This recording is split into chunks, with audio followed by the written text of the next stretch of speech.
Hey everybody, it's Joric. Welcome back. Hope you're doing great wherever you are in the world. A subscriber asked me to comment on this and just let people that are watching the channel know, for those of you that are looking to move to Portugal, that they're saying, AIMA, the representative body that handles the immigration process for initial immigration and then renewals, they're saying that they're changing their policies when it comes to the application process.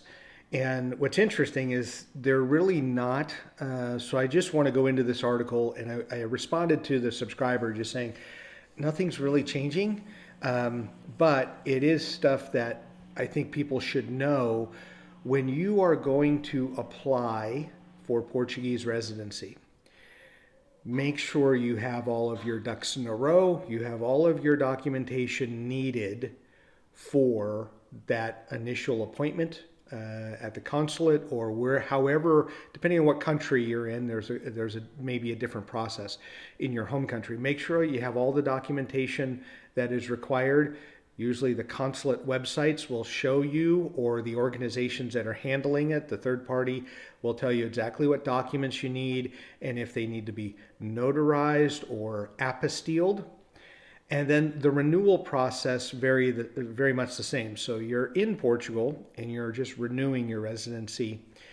That process hasn't changed. The only thing that AIMA is stating is if you don't turn in all of the information intact at the same time, if you trickle in information, they're not going to proceed with your renewal. So two things. On the front end, it's worth having a legal representative in your country. Make sure that when you're having the appointment in your home country before you get to Portugal, that all the documentation is presented at the time of your application, as well as at the time of your appointment. Anything that they request, don't leave anything at home, take it with you. And then when you're in Portugal, you can go on the AIMA website and see what the documentation is for renewal, and make sure that if they're requesting any documentation, if you have anything going on like a change of address, it could be something like that. It may be a minor thing. Please make sure that it's all going in at the same time. Not you're sending something on Monday and then Thursday and then the following Tuesday. Send it in all at once, because AIMA, because of the backlogs and the stresses that the employees are dealing with, if you don't have all the right stuff to begin with, you're kicked to the back of the line. So you have to essentially almost start over. And so they're just trying to make sure that so many thousands of people, tens of thousands of people per AIMA, don't turn in all the information. So there's missing information, which then just drags things on. And AIMA doesn't have any more resources to go research and investigate, or try to keep contacting you to say, hey, we still need this form, or we need this piece apostilled, or hey, you changed your address, here's the process, here's what we need from you. It's more on your end to make sure that that information is right. So the policies and the process haven't really changed. They've always wanted you to turn in everything up front for the initial application process and for that initial appointment, as well as for any renewing appointments that you need. It's just they want everything to be in order. So again, I know not everybody wants to use an attorney or a lawyer. We wanted to use a Portuguese immigration attorney that she has over 25 years of experience. So we felt like while we were in the US before we moved and while we were there renewing, she was a great help to us to make sure that we didn't miss anything and we didn't have any hiccups like so many people are having right now.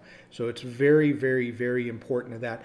I will make another video. It's been a long time, so I'm going to make a video saying here's all the requirements you need for the initial application process, the initial appointment that you're going to have.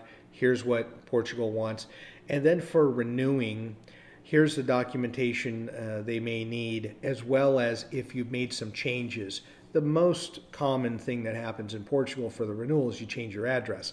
And is that updated everywhere for the renewal? Sometimes that's where you have to run around and make sure that your address is updated and all the proper authorities before renewing. We had that situation come up, and several of our friends had that.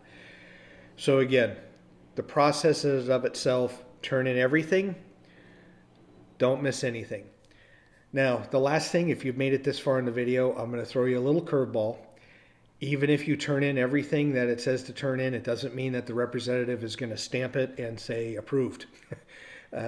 I've went on maybe 40, not quite 50, but over 40 appointments with people in Portugal for either their initial appointment, so they had their appointment in their home country, but their appointment in Portugal, or their renewing appointment, had all the documentation they needed. But the representative, nope, I want this different, or I want this to look different. And, we'd pull up the website going, here's what your website says. It's got everything. We have everything here. And it does depend sometimes on what representative. They don't always follow the same protocols and the same standards, depending, even within the same office. Usually I was at the main office in Lisbon, not far from the Marquis de Pombal statue. But I went to the Azores. I was up in Porto, Coimbra. I've been to other appointments for people. And even my wife's appointment in Lisbon went according to plan.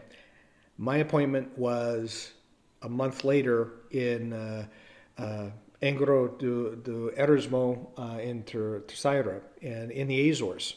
And for crying out loud, had the same documentation. The attorney said, here's everything that you need. And the lady started asking all kinds of questions that had nothing to do with immigration, checking passport stamps from 8-9 years ago that had nothing to do with Portugal, even before we even thought about moving to Portugal. So it just made for it took 3 hours for that process when my wife's took 30 minutes.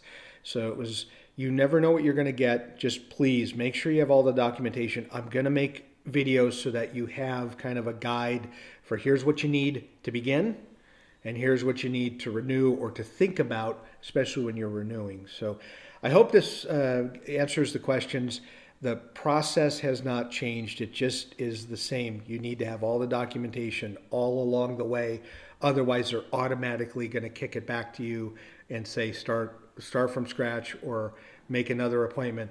And as you've known from watching these videos and other content creators, getting appointments or having to make new appointments or revised appointments is almost impossible with AIMA right now. So hope you find this information useful. I'll make the videos on the how-tos coming up in the next week.